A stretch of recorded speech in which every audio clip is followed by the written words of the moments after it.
Folks, we're out here. Kids were hollering, Thompson must go, Thompson must go. We moved across the street over here. Teachers fired up. They're giving thumbs up to the picket. So the bus drivers. Got Harper-Archer students deserve better. Cali girl equals Georgia nightmare. Thompson must go. Now, we're going to move up here.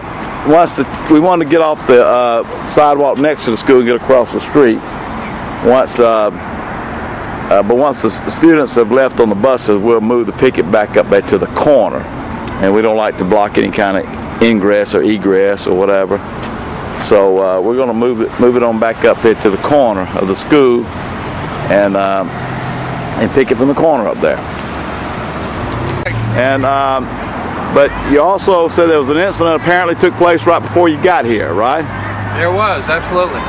What did the teachers tell you? The teachers told us there was a teacher that was leaving the school. Before they got out of the school parking lot, there was a brick through their window, and the police tried to arrest the kid, and the principal came over and stopped the arrest, and the kid eventually only got 2 days suspension. So that's what they tell us. Of course, we don't know that firsthand. We weren't in any meetings, but the teachers told you guys, you and Mr. Barnes, that the kid only got 2 days suspension, for throwing a brick through. We're right here with one of the parents. What is your name? My name's Donisha Boyji. And tell the audience, the TV audience, we have MACE Live TV, what you just told us at the picket line. I totally agree with this. My daughter's been going to this school since 6th grade, and along with the No Child Left Behind, this is the only school they have to go to. And my children been getting jumped on from 6th grade. I was here, they got suspended 15 times for them being the victims. And they put it in the paperwork, but I just didn't understand why they got suspended. 6th grade, 7th grade, and they're in the 8th grade. This is the beginning of the school year, and they've already gotten to about 2 or 3 altercations. So you thinking there's too much violence in the school? It's too much violence. There's no supervision. And what I always ask them is, how are my children always getting jumped? Why are they always in the middle? Where are the supervision? I don't think they have no supervision at this school whatsoever. This right here says Thompson must go. You agree with that? I don't even know who she is, to be honest. I just didn't like Mr. Milstead. I was begging for him to go. I would have had 50 signs out here for Mr. Milstead. There's too much violence out here. Too much violence. Too much violence. I agree. Then Beverly Hall, the superintendent, needs to know this, right? She do need to know. Perhaps y'all need to call her, go to the next school board meeting. You sure do. Go down there and let your concerns be known. If you have to go down and picket the superintendent. As a matter of fact, I called Fox 5 because I wanted them to do an investigation. They got a lot of bullying in this school, and they have a lot of. Last year, I had to take my children out the last 15 days because they got jumped on one day after the next, after the next, after the next. So the last 15 days of school, they didn't go. So this is one school that needs to be investigated. It's a lot of bullying. Harper-Archer Middle School in Atlanta, Georgia. They need to do some kind of. They need to do something about it. A lot of violence. And I'm a concerned parent. I come to every PTA meeting that's been canceled. We ain't had one this year yet. Wow. Wow. Who knows? But I'm always at. As a matter of fact, when I walk in the door, they know exactly who I am. Now you realize you're speaking on MACE Live TV. Correct? I realize where I'm speaking at. I tried to call Fox 5. Matter of fact, I've left Fox 5 about 5 messages because I literally wanted them to understand that my children are victims of bullying. Victims of bullying. All in Atlanta public schools where they try to act like no bullying takes place. They try to act like it's no supervision in this school whatsoever. You know, we come out on the picket line, they call us crazy. No. They think we're crazy, right? I'm a parent. I'm talking about, matter of fact, Tuesday I left here crying. Okay. First of all, I couldn't get no justice in the front office.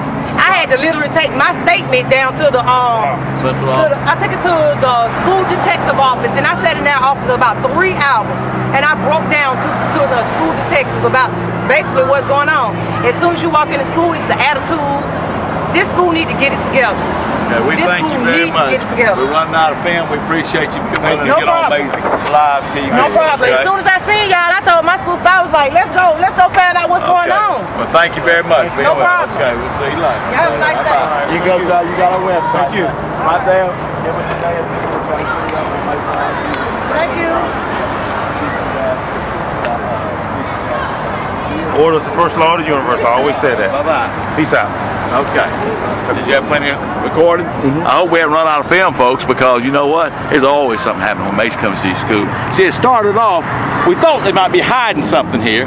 Mr. Cochran, right down here, David Cochran, and Mr. Barnes behind the camera. Can you turn around and show yourself there, Ben Barnes? Let me tell you something. Came to this school, and the principal apparently just didn't want them to be able to see the teachers. Now, teacher unions, educational associations, whatever you want to call it, have been coming in, signing in at the end of the day when teachers are no longer teaching and talking to their association or unions for you know, time immemorial. And all of a sudden, I think they're scared of MACE. I think they think MACE is going to shed the light on stuff going on, folks. And you know what?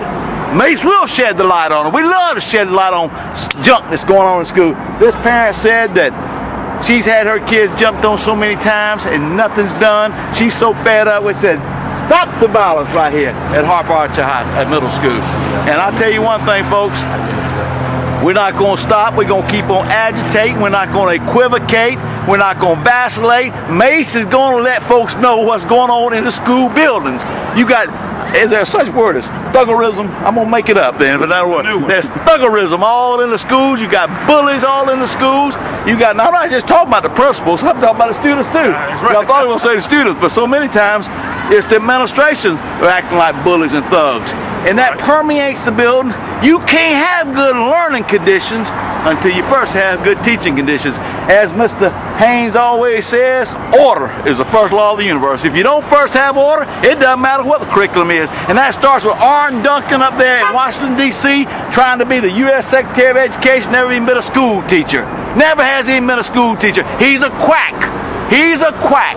And I think some of these superintendents around here are educational hypocrites. I think Beverly Hall right here in the city of Atlanta is an education. He ought to be over here investigating this school. He ought to be investigating the Cobb County School Board when apparently they just followed the advice of their school board attorneys and had 57 illegal meetings up there behind closed doors. Why didn't he investigate that? What about all the cheating that took place in Atlanta that we know has been cheating? What about all the hypocrite? I think, what's that guy, that one we call him a candy-ass superintendent because they don't want to process a grievance over in the cab, like they're scared of MACE doing a grievance.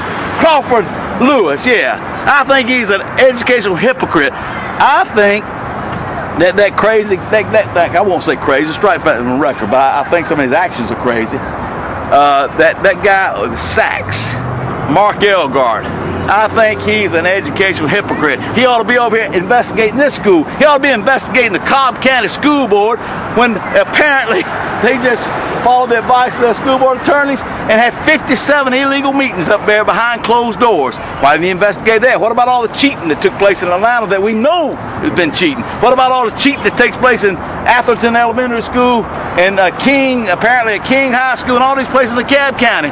And where are you, Mark Elgart?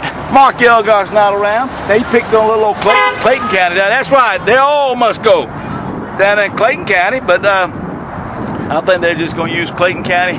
You know, in nearly 40 years, they never defrocked the school system. They said, you know, we can't go 100 years without defrocking the school system because then no one would give us any credibility. They saw a golden opportunity because, you know, a couple of board members over there actually invited them down. Now, does that make sense? Rod Johnson, who I understand he's not even in Clayton anymore, Erica Davis, chairman of the board, invited Sachs down, like sell the school system down the river. So anyway, folks, we're on the picket line over here. This is Darryl Plenty right here, field director, Cali Girl equals Georgia Nightmare. And this is David Cochran right down here, membership director. Field reps right here, Tom Thug Berry, Chief Operating Officer, Maurice Haynes, Dr. Violence. I'm Chairman of the Board, Dr. John Trotter. And this is Ben Barnes. Let me have that camera, Ben, put that camera, because Ben's our pretty boy at the picket line. He said he's been sick all week. But Ben said, no, I got to come back out to the picket, get in the sunshine over. We got to get that. He said, I got to have some good looking, he said, we have to have some good looking folks at the picket line. He said, now all y'all ugly, let me get out there. He's been sick all week, but he got better today. And he said, oh, about time, Cotman must go. Cotman is the executive director, right, of school reform team, so-called school reform team 4. I think it's about time she goes too, right? There you go. And it's located right over here next door to the Harper-Archer Middle School. Over and out, folks. Over and out.